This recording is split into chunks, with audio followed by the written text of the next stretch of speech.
बंगाल के नपुंसक हिंदू सबसे बड़े अपराधी तो ये हैं। अबे अभी भी तुम 55-60% वहां पे हो ना, तब ममता कैसे जीती? तुम्हारी जिंदगी पे सारे अपनी बहन बेटियों को खुद लुटवाते हो, उन्हें वोट दे करके, और फिर चिल्लाते हो हम भाग गए भाग गए भाग गए। तो मोदी जी से तो मेरा सबसे ज्यादा शिकायत है कि मोदी जी तुम कृष्ण हो मेरे लिए, तुम लड़ नहीं रहे हो, लेकिन आज तुम्हारे में इतनी पावर है कि इस जाहिल सरकार और निकम्मी सरकार बंगाल की उसे उखाड़ के फेंक सकते हो। हमेशा देखा कि जो देशभक्त होता है उसका यहाँ अवनति इतनी गंदी होती है। राजगुरु, सुखदेव, भगत सिंह, चंद्रशेखर आजाद, लक्ष्मीबाई, इनके परिवारों को जाके देखो। ममता बानो इस्लामिक सेकुलर पढ़ी हुई है, इस्लाम से शादी की नहीं। जिस दिन हिंदू खत्म हो जाएगा ना तो वो संविधान बचेगा ना वो सुप्रीम कोर्ट बचेगा। बंगाल उदाहरण है, पाकिस्तान बांग्लादेश उदाहरण है। बंगाल देश का एक खूबसूरत प्रदेश लगातार जल रहा है। मुर्शिदाबाद की हम बात कर रहे हैं, वहाँ पे हिंदू लगातार पलायन कर रहे हैं। इसी पूरे घटनाक्रम को लेकर हमारे साथ बातचीत करने के लिए मदन लाल गुप्ता हैं हिंदू परिषद से। इनसे समझने का प्रयास किया जाए कि क्या खो रहा है बंगाल में, क्योंकि राष्ट्रपति शासन लगाने की बात की जा रही है। ये जो वक्फ की आग है वो कहाँ तक जाएगी, हम इस पर जरा बातचीत करते हैं। सबसे पहले तो आपका बहुत बहुत धन्यवाद सर वक्त देने के लिए। बंगाल के मुर्शिदाबाद में जो हो रहा है कैसे देख रहे हैं उसको? बंगाल में जो एक आंदोलन के आड़ में हिंदुओं का नरसंहार किया जा रहा है वह मोदी जी के प्रयोग का कारण है। प्रयोग के लिए हमने मोदी जी को चुनाव में जिताया नहीं था जी। हमने सड़क, पानी, बिजली फ्री पाने के लिए मोदी जी को जिताया नहीं था। हमने उन्हें जिता के इसलिए लाया था कि वह हिंदुओं को बचाएंगे जी। आंदोलन तो हमने भी किया था राम जन्मभूमि के वक्त में, हमारे अपने मंदिर के लिए किया था, लाखों करोड़ों के भीड़ में इकट्ठा हुए थे। लेकिन हमने एक भी मुसलमान के दुकानों को नहीं तोड़ा, एक भी उनके घर में नहीं घुसे। अभी कल ही बॉम्बे के अंदर हमारे जैनियों का एक मंदिर तोड़ दिया गया। तो क्या कोई जैनी भाई मेरा किसी मुसलमान के दुकान को तोड़ा, किसी के घर में घुसा? तो ये आंदोलन नहीं है, ये हिंदुओं को डराने का एक हथियार है। जिस दिन हम डर जाएंगे, पाकिस्तान से भाग गए, अफगानिस्तान से भाग गए, कश्मीर से भाग गए, अब बंगाल से भगाने का षड्यंत्र है। तो मोदी जी प्रयोग का समय नहीं है, ये प्रयोग बंद करो, वरना ये आपके अंधभक्त भी आपसे दूर चले जाएंगे। आप कह रहे हैं प्रयोग का वक्त नहीं है, लेकिन मोदी जी तो सबके हैं ना। वो कहा जा रहा है सेकुलर कंट्री है, सेकुलरिज्म के नाम पे। What is this secular? क्या है ये सेकुलर?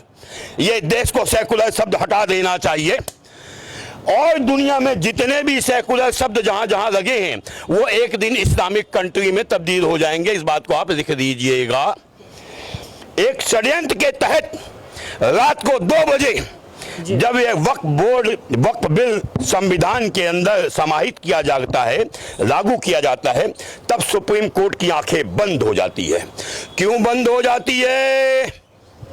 क्योंकि उन्हें डर है कि यहां बोला तो ना तो गर्दन रहेगी, ना जिब्भा रहेंगे, ना हाथ रहेंगे। आपने देखा होगा रात को 3 बजे सुप्रीम कोर्ट जाग जाती है। जब आतंकवादी का एक केस आता तो सुप्रीम कोर्ट फटाक से जाग जाती है। लेकिन यही कोर्ट जब मेरे मंदिर को तोड़ने का आदेश पारित करती है बॉम्बे के अंदर, तो उनका जरा सा हाथ साइन करते हुए कांपता नहीं? क्या किसी कोर्ट में ताकत है कि किसी नाजायज मस्जिद को तोड़ने का आदेश पारित कर सके? कभी नहीं। उनकी आत्मा नहीं, उनके मरे हुए पूर्वज भी कांप जाएंगे, क्योंकि डर संविधान के जिस दायरे में वो बैठे हैं, जिस कोर्ट को बना के बैठे हैं, वो कोर्ट जीवित क्यों है? क्योंकि हिंदू जीवित है। जिस दिन हिंदू खत्म हो जाएगा ना तो वो संविधान बचेगा ना वो सुप्रीम कोर्ट बचेगा। बंगाल उदाहरण है, पाकिस्तान बांग्लादेश उदाहरण है। अच्छा, क्या आपको लग रहा है ये जो हम आज तक सुनते आ रहे थे बांग्लादेश में जो हुआ, अभी से कुछ दिन पहले जिस तरीके से हिंदू वहाँ से पलायन कर रहा था, हिंदू अल्पसंख्यक होता जा रहा था, अब ये कहा जा रहा है कि बंगाल में हिंदू अल्पसंख्यक हो रहा है, बंगाल से हिंदू पलायन कर रहे हैं लगातार, आए दिन हर किसी दिन हिंदू पलायन होने का मतलब क्या है कि हिंदुओं में जो ये धन्ना सेठ, जो ये मठाधीश बैठे हैं, ये धन को इकट्ठा करके बैठ गए हैं, धर्म के लिए पैसा खर्च नहीं करते। आपने देखा होगा इस देश का क्या एक रास्ता है कि जो इस देश का गद्दार होगा, जो इस देश का देशद्रोही होगा, वो तो 1 मिनट में जहाज में चलने लग जाएगा। अभी हमने देखा कन्हैया कुमार, जिसके घर में बत्ती जलाने के लिए मिट्टी का तेल नहीं होता था, वो रावण जिसके पास साइकिल चलाने के लिए पैसा नहीं होता था, हिंदुस्तान तेरे टुकड़े होंगे इंसा अल्लाह बोलते ही, देश के खिलाफ बोलते ही हवाई जहाजों में घूमने लग गए। क्यों? अबे भाई, हम बोल रहे हैं ना, हमारे घर में पानी नहीं है, हमारे घर में कूलर नहीं है, क्योंकि हम अपने देश के लिए बोल रहे हैं। हमने हमेशा देखा कि जो देशभक्त होता है उसका यहाँ अवनति इतनी गंदी होती है। राजगुरु, सुखदेव, भगत सिंह, चंद्रशेखर आजाद, लक्ष्मीबाई, इनके परिवारों को जाके देखो, ये किन परिस्थितियों में जी रहे हैं, और जो अंग्रेजों के दलाल थे वो किन परिस्थितियों में जी रहे हैं। तो जिस दिन मेरा ये उद्योगपति समाज, जिस दिन मेरा ये मठाधीश जो करोड़ों की गाड़ियों में घूम करके बढ़िया बढ़िया भोजन कर रहे हैं, अबे अपने धर्म के लिए, अपने देश के लिए पैसे निकालो, वरना ना तुम्हारा मठ बचेगा, ना तुम्हारा रोजगार बचेगा। कश्मीर में छोड़ के भाग आए हो, बांग्लादेश पाकिस्तान में छोड़ के भाग आए हो, तो अपने हिंदुओं के लिए धन इकट्ठित करो। उन्हें पता है आज नहीं तो कल ये भगोड़ा हिंदू यहाँ से भी भागेगा, और ये दिल्ली से भी भागेगा, ये दिल्ली से भी भागेगा। अच्छा, एक चीज जरा हमको सही, बंगाल में जो हुआ, जो हिंदू बहन बेटियों के साथ जो जिस प्रकार से दुर्व्यवहार, ये कब नहीं हुआ, ये कब नहीं हुआ? इनका जन्म ही हुआ है काफिरों को मारने के लिए। तो ये काफिरों को मार रहे हैं और मार मार के डरा रहे हैं। जहां जहां से हिंदू भाग जाता है, जहां जहां से ईसाई भाग जाता है, जहां जहां से यहूदी भाग जाता है, ये उसके देश को कब्जा कर देते हैं। तो इनका एक षड्यंत्र चल रहा है, हिंदू जागेगा नहीं, सब कुछ छोड़ के भागेगा। ममता बनर्जी का जो रवैया रहा है इस पूरे घटना, कौन ममता? ममता बानो इस्लामिक सेकुलर पढ़ी हुई है, इस्लाम से शादी की नहीं। जैसे नेहरू मुसलमान होते हुए हिंदू बन के आया, हिंदुओं की गाथा लिखला दी। जैसे मुलायम सिंह इस्लाम ग्रहण करने के बाद हिंदू बन के आया और कृष्ण भूमि से 5 एकड़ जमीन कब्रिस्तान को दे दिया, उसी तरह ममता भी। अब इसके आगे से खून में जाओगे, इसके डीएनए में जाओगे, इसके पीछे जाओगे, तो ये कहीं ना कहीं इस्लाम से टच मिलेगी और हिंदुओं को समाप्त करने का एक षड्यंत्र कर रही है। और ये बंगाल के नपुंसक हिंदू सबसे बड़े अपराधी तो ये हैं। अबे अभी भी तुम 55-60% वहां पे हो ना, तब ममता कैसे जीती? खुद तुम्हारी जिंदगी पे सारे अपनी बहन बेटियों को खुद लुटवाते हो, उन्हें वोट दे करके, और फिर चिल्लाते हो हम भाग गए। अबे समूहित होकर के मोदी को एक बार जिता के भेजो, योगी को वहां पे सरकार सौंप के तो देखो, तुम्हारी बहन बेटियों की तरफ तो कोई आंख भी नहीं उठाएगा। तो सबसे बड़े हत्यारे तो बंगाल के वो हिंदू हैं जो इस ममता वालों को वोट देते हैं। अच्छा, आप कह रहे हैं कि सबसे बड़े हत्यारे हिंदू हैं, वहाँ पे योगी जी का डिमांड हो रहा है, और योगी जी कहाँ जाएंगे? योगी जी सब जगह योगी जी लड़ेंगे, सब जगह मोदी जी लड़ेंगे। ये हिंदू से भेज रहा क्या तक चूड़ियां पहन करके नौटंकी करने के लिए, वीडियो बनाने के लिए बच गया है, सिर्फ फेसबुक पे बोलने के लिए बच गया है। अबे मैं 5 दिन से कह रहा हूँ मुझे कोई बांग्लादेश वहाँ बंगाल ले चलो, एक आदमी तो साथ में हो कि मैं मर जाऊँ खप जाऊँ तो मेरे घर तक तो बता दे। एक हिंदू तैयार नहीं होता और फिर फेसबुक के बड़े बड़े योद्धा बन जाते हैं कि जी हम लड़ेंगे। आप बंगाल जाने की बात कर रहे हैं? हाँ जी, बंगाल जाने की बात करता हूँ। मैं भी तो देखूँ कि मेरी बच्ची मरते हुए कैसे चिल्ला रहे हैं, मेरे बेटे मरते हुए कैसे अर्थनाद कर रहे हैं, जो किसी को दिखाई नहीं दे रहा है। विश्व राष्ट्र संघ सब सारे भांग पी के बैठे हुए हैं, बस बैठे हुए हैं।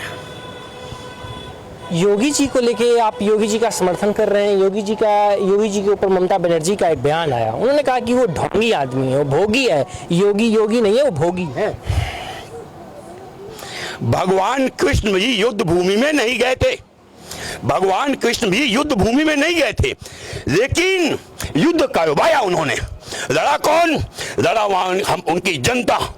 तो तो योगी जी तलवार लेके लड़ने नहीं जाएंगे। मोदी जी आपके देख पीछे खड़े हैं कृष्ण के रूप में। अबे लड़ना तो हमें है ना। आज तलवारों का युद्ध नहीं है, आज वोट का युद्ध है। तो कम से कम वोट जिहाद, वो जिहाद करते हैं, तुम वोट जिहाद कर दो, वोट को धर्म युद्ध मान लो कि मुझे आज के बाद ना तो मुलायम को वोट देना है, ना तो ममता को वोट देना है, ना तो कांग्रेस को वोट देना है। जैसे उनका माइंडसेट है कि चाहे मोदी जी उसको अपना दिल दरगाह सब निकाल के दे दें तब भी वो वोट नहीं देंगे। उसी तरह हिंदुओं को भी एक प्रण कर लेना चाहिए कि हम मर तो जाएंगे, वोट केवल बीजेपी और या फिर बजरंग दल या फिर हिंदू महासभा, मतलब जो भी हिंदू पार्टियां हैं जिसको भी दें एक साथ दें। क्योंकि बीजेपी को भी हमें बीजेपी को भी चुनना हमारा क्या है, उसके आगे हमारा कोई विकल्प नहीं है। विकल्प खड़ा होगा जिस दिन, तो उस दिन कट्टर हिंदूवाद अपने हिंदुत्व की ओर जाएगा और ये हिंदू राष्ट्र स्थापित होगा। कि हमने तो आपको भगवान माना, लेकिन आपने वो क्या संदर्भ था जरा वो भी बताइए। नो डाउट मोदी जी को मैंने इंसान कभी माना ही नहीं, योगी जी को इंसान माना ही नहीं, क्योंकि भगवान कृष्ण ने कहा था यदा यदा ही धर्मस्ते ग्लानि भवति भारत अभि उत्थानम अधर्मस्ते तदात्मना सुजाम्य हम। जब धर्म विपदा में होगी तो मैं आऊंगा। तो आज से 74 साल 75 साल पहले योगी मोदी जी जन्म लेते हैं। कब जन्म लेते हैं? जब हिंदुस्तान के बंटवारे हो रहे होते हैं और हिंदुओं का नरसंहार हो रहा होता है, तो भगवान कृष्ण के रूप में मोदी जी जन्म लेके आते हैं। तो भगवान से शिकायत करने का मेरा अधिकार है। हिंदू ही धर्म एक ऐसा धर्म है जो अपने भगवान से कह सकता है कि तूने मेरा ये काम नहीं किया तो जा मैं तुझे नहीं मानता। तो मोदी जी से तो मेरा सबसे ज्यादा शिकायत है कि मोदी जी तुम कृष्ण हो मेरे लिए, तुम लड़ नहीं रहे हो, लेकिन आज तुम्हारे में इतनी पावर है कि इस जाहिल सरकार और निकम्मी सरकार बंगाल की उसे उखाड़ के फेंक सकते हो। एक चीज और हमारे दर्शकों को जरा समझाइए। बंगाल में हिंसा हुआ, मुर्शिदाबाद में हिंदुओं का घर जला, टारगेटेड हिंदुओं को जलाया गया, टारगेटेड घर तोड़ा गया, मंदिर तोड़ा गया, लोगों का दुकान तोड़ा गया, लोगों का दुकान जलाया गया, लूटा गया। अब ममता सरकार कह रही है कि जिन हिंदुओं का दुकान टूटा, घर जला गया, हम उनको घर बनवा के देंगे। आप कैसे देख रहे हैं? दुनिया का इससे गंदा घिनौना काम हो ही नहीं सकता। पहले मेरी माँ बहन बेटियों की इज्जतें लूट लो, फिर कहो ये रे 5,000 तेरी बहन का कीमत, 10,000 तेरी बेटी का कीमत, 20,000 तेरे मकान का कीमत, 50,000 तेरे मंदिर का कीमत। ऐसे कीमत लगाई जाती है। अरे वो जिहादन तुझ गोली मार देती, 5 को गोली मारती, जैसे वो हिंदुओं को 50 चाकू 100 चाकू में पुलिस वालों को मार के हमें डरा देते हैं। जिस दिन उनको 5 आदमी को ऐसे तो गोली मार देगी तो एक भीड़, एक आदमी सड़कों पे दिखाई नहीं देगा। वो क्या करती है? पहले उकसाती है, जाओ इन्हें इतना मारो, इतना मारो, इतना मारो कि ये सारे पानी मांगना मांगे। जब ये उनको खूब तबीयत से मरवा देती है तो बाद में आती कहती भाग जाओ भाग जाओ भाग जाओ। वो तुम्हें किसने मारा? इन्होंने मारा, चिंता नहीं, मत करो, शांत रहो शांत रहो, मैं तुम्हारा मकान बनवा दूंगा। अबे जो बच्चे मर गए हजारों के तादाद में, लाशें बोरियों में फट के तुमने छुपवा दिया, वो कहाँ गए? उन्हें निकालो।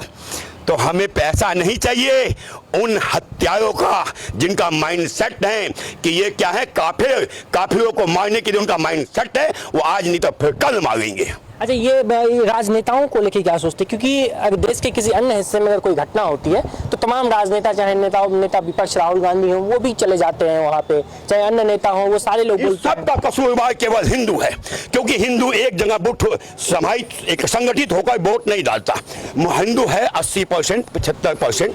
ये क्या होता है? 5% यहाँ, 10% वहाँ, 20% वहाँ, 35% बीजेपी में, 40%। तो उनका जो 30% है वो माइंडसेट है उनका कि मुझे कहाँ देना है।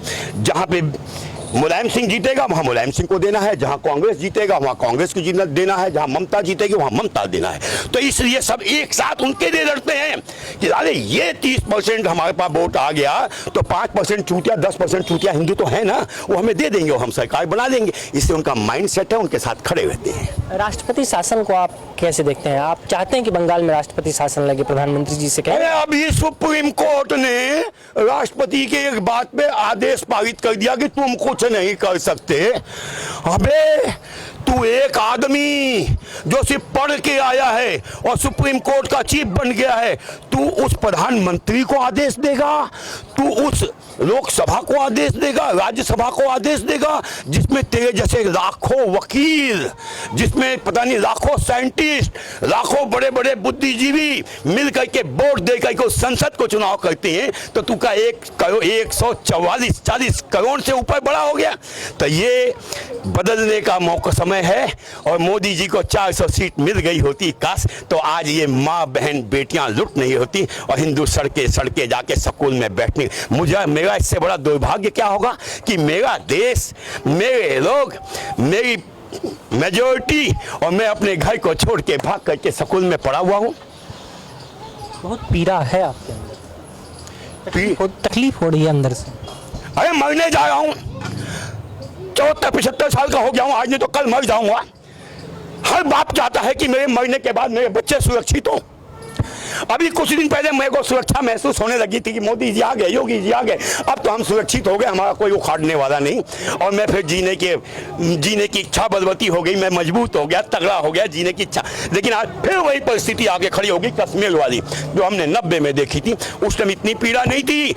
इंदिरा खान या क्या है, गांधी वांधी कुछ, हाँ इंदिरा गांधी थी, वो अपने धर्म को प्रमोट कर रही थी, वहाँ से हिंदुओं को भाग रहे थे, मतलब उसके बच्चे प्रमोट कर रहे थे, तो हमें इतना पीड़ा नहीं होती। पीड़ा कब हुई? जब मेरा बाप बैठा हुआ है मोदी, मेरा गुरु बैठा हुआ है योगी, अमित शाह मेरा बड़ा भाई बैठा हुआ है, और फिर मेरी माँ बहनें बेटी लूट रही है ना, तो ये पीड़ा ज्यादा है। मैं अपने देश, अपने धर्म की बात करता हूं। मेरे पास बंगाल जाने के लिए किराया नहीं है कोई उद्योगपति, है कोई मठाधीश जो मुझे मेरा समर्थन कर दे, मुझे सहयोग कर दे। कन्हैया के लिए, रावण के लिए, ये जितने आतंकवादी हैं इनके लिए तो फंडिंग हो जाती है। जिस दिन मेरे जैसों को फंडिंग ये हिंदू समाज करने लग जाएगा ना, ये हिंदू समाज अपने आप सुरक्षित हो जाएगा। तो आप चाहते हैं कि आपको फंडिंग मिले और आप बंगाल में जाके हिंदू भाई बहनों का रक्षा करेंगे? रक्षा करके उन्हें जगाएंगे। वो जो मर के लेटे हुए हैं, सो के भाग के आए हैं, उन्हें जगाएंगे। कहाँ से भागोगे, कब भागोगे? डर सबसे बड़ी चीज है, जिस तुम डर का त्याग करके उनका सामना कर दोगे, वो अपने आप भाग जाएंगे। चोर के पांव नहीं होते। चोर कब तक तुम पे हावी है? जब तक तुम डरे हो। जैसे ही तुम पलट के वार करोगे, वो तो तुम्हारे घर में घुसा हुआ 1 मिनट में भाग जाएगा। तो मैं उन्हें जागृत करना चाहता हूं।